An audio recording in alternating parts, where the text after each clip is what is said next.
Praise the Lord. परमेश्वर का वचन हम पर अपनी सच्चाई को प्रकट करता है, क्योंकि बाइबल एक ऐसी पुस्तक है जो सच्चाइयों को प्रकट करती है, क्योंकि वो पवित्र आत्मा की प्रेरणा से लिखा गया है। ये मनुष्य की बातें नहीं, लेकिन पवित्र आत्मा ने मनुष्यों को इस्तेमाल किया कि उसके द्वारा परमेश्वर की सच्चाई, हमारा परमेश्वर जो आत्मा है, उसकी सच्चाई हम पर प्रकट की जा सके। इसी बात को यदि हम यूहन्ना की पुस्तक पढ़ते हैं, उसका 4 अध्याय, तो वहाँ हम यीशु और एक सामरी स्त्री की बातचीत को देखते हैं। एक सामरी स्त्री वो यीशु से कहती है कि हमारे बाप दादे इस पहाड़ी पर परमेश्वर की आराधना करते थे, और आप लोग कहते हैं कि वो स्थान जहाँ परमेश्वर की आराधना होनी चाहिए वो यरूशलेम में।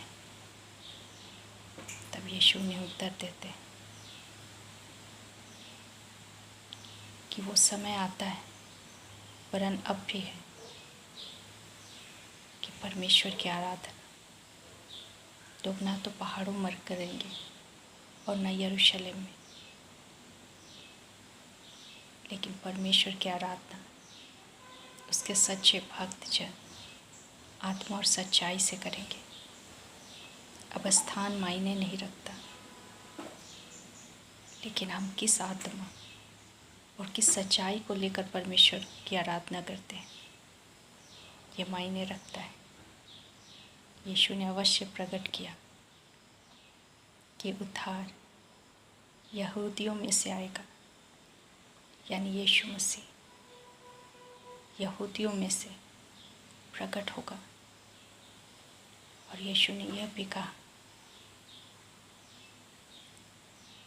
कि परमेश्वर आत्मा है, इसीलिए आवश्यक है कि उसकी आराधना करने वाले आत्मा और सच्चाई के साथ परमेश्वर की आराधना करें। यीशु मसीह इस बात को प्रकट कर रहे थे कि जब हम परमेश्वर की आराधना करते हैं तो कितना आवश्यक है कि हम पवित्र आत्मा से भरकर परमेश्वर की आराधना करें, क्योंकि पवित्र आत्मा ही है जो परमेश्वर की आत्मा है, जो हम पर सच्चाई को प्रकट करता है। और यीशु मसीह उसी सच्चाई के बारे में बात कर रहे थे। पवित्र शास्त्र बाइबल वो हमें सच्चाई बताता है कि परमेश्वर आत्मा है, और जब हम आत्मा में होकर परमेश्वर की आराधना करते हैं तो यह आराधना परमेश्वर को ग्रहण योग्य होती है। अब स्थान मायने नहीं रखता कि हम किस स्थान पर परमेश्वर की आराधना करते हैं, लेकिन जब हम परमेश्वर की आराधना करते हैं तब क्या हम आत्मा में होकर सच्चाई के साथ परमेश्वर की आराधना करते हैं। यीशु उस सामरी स्त्री से कहते हैं, तुम उसकी आराधना करते हो जिसे तुम नहीं जानते, और हम उसकी आराधना करते हैं जिसे हम जानते हैं। पवित्र आत्मा ही है जो हमें बताता है कि हमारा परमेश्वर कौन है। वो बताता है कि परमेश्वर आत्मा है,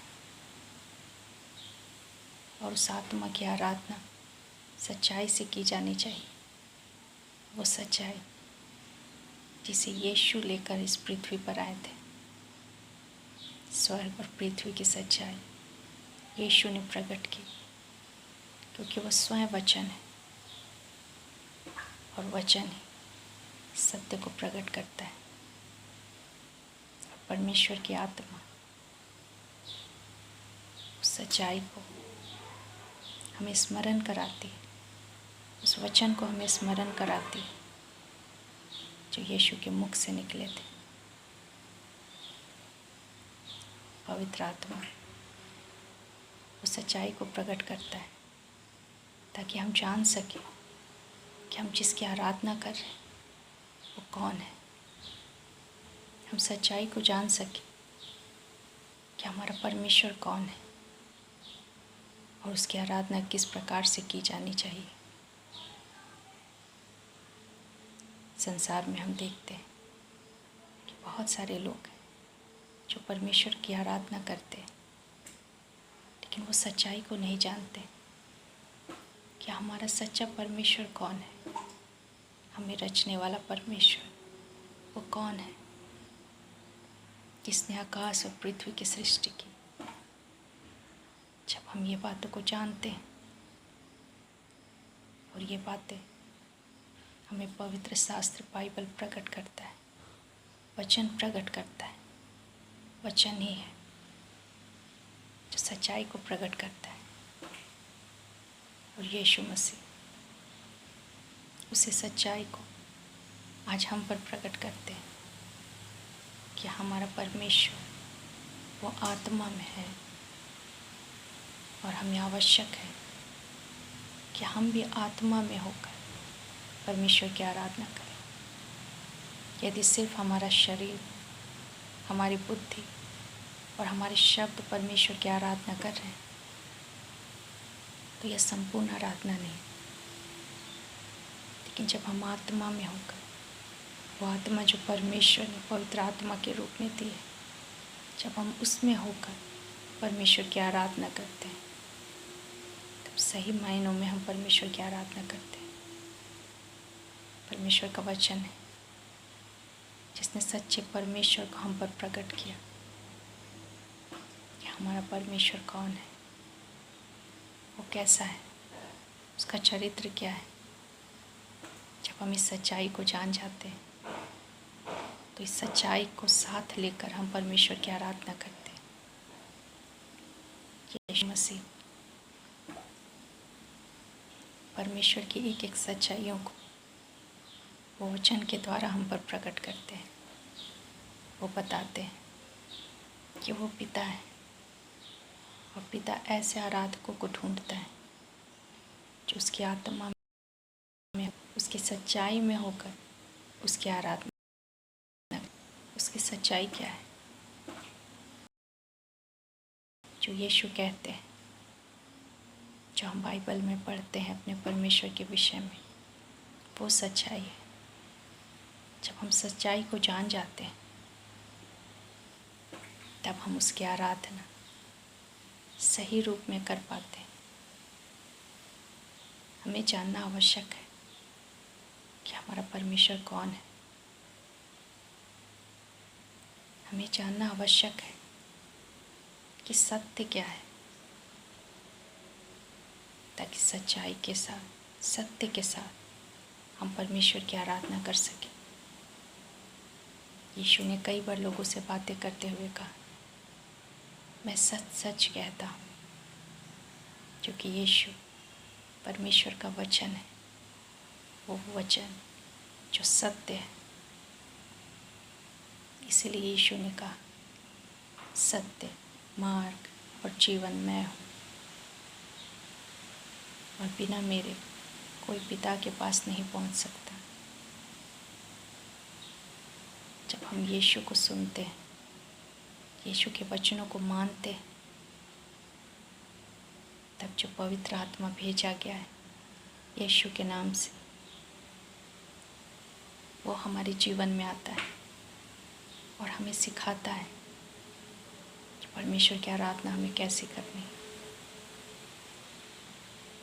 यीशु जो स्वयं परमेश्वर है, जो स्वयं सच्चाई है,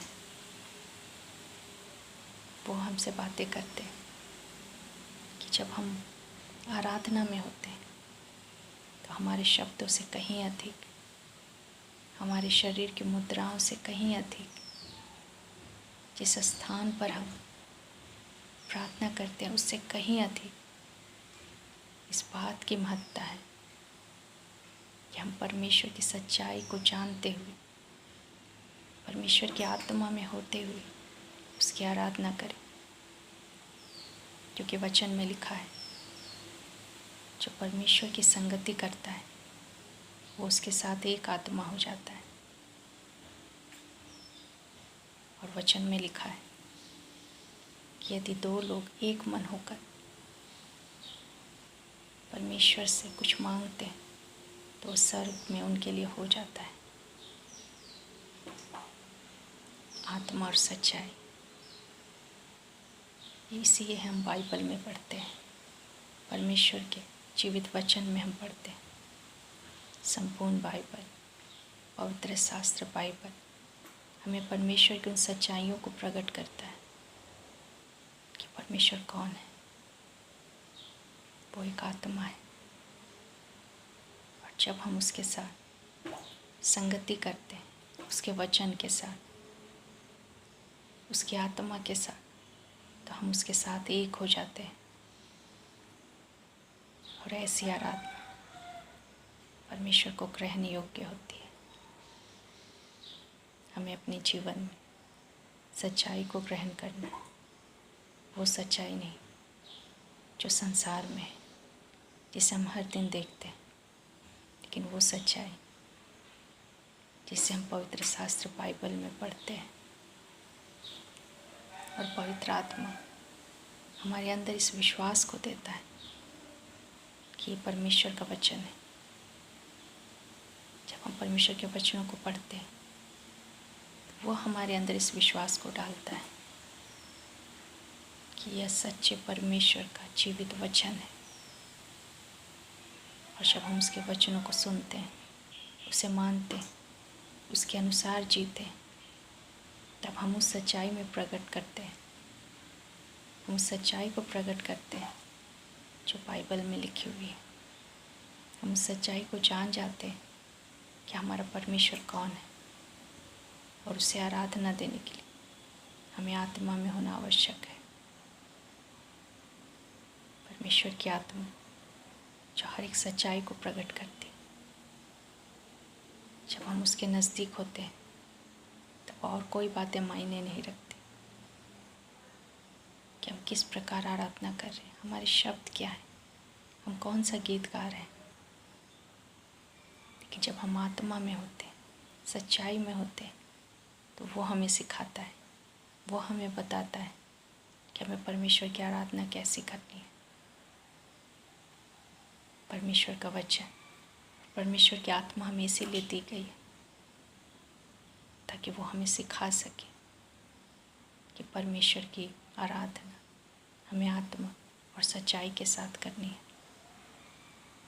जहाँ आत्मा नहीं है वहाँ जीवन नहीं, और जहाँ वचन नहीं है वहाँ परमेश्वर की उपस्थिति भी नहीं है। जब हम वचन में होते हैं तो हम परमेश्वर की आत्मा में होते हैं। वो आत्मा जो जीवन देता है, वो आत्मा है, वो पवित्र आत्मा जो आरंभ से है, वो सच्चाई जो आरंभ से है, जिसे समय मिटा नहीं सकता। उस सच्चाई को प्रभु अपने वचन के द्वारा प्रकट करता है, अपनी आत्मा के द्वारा प्रकट करता है। यदि हम इस सच्चाई को ग्रहण करें, परमेश्वर के वचन को ग्रहण करें, तो उसकी आत्मा हम पर प्रकट करती है हर एक बातों को, और हम जान पाते हैं हमें परमेश्वर की आराधना कैसे करनी है। आज परमेश्वर हम सब की सहायता करें कि हम सच्चाई को जान सकें, वो सच्चाई जिसे प्रकट करने के लिए यीशु धरती पर आए। आज हमारे पास वचन है जो परमेश्वर की सच्चाई को प्रकट करता है। और जब हम उस वचन की अधीनता में आते हैं तो पवित्र आत्मा हमारी अगुवाई करता है ताकि हम आत्मा और सच्चाई में होकर परमेश्वर की आराधना कर सकें, और हमारी आराधना परमेश्वर के पास पहुंच सके। परमेश्वर इस वचन के द्वारा हम सबों को बहुत ऐद से आशीष दे। धन्यवाद।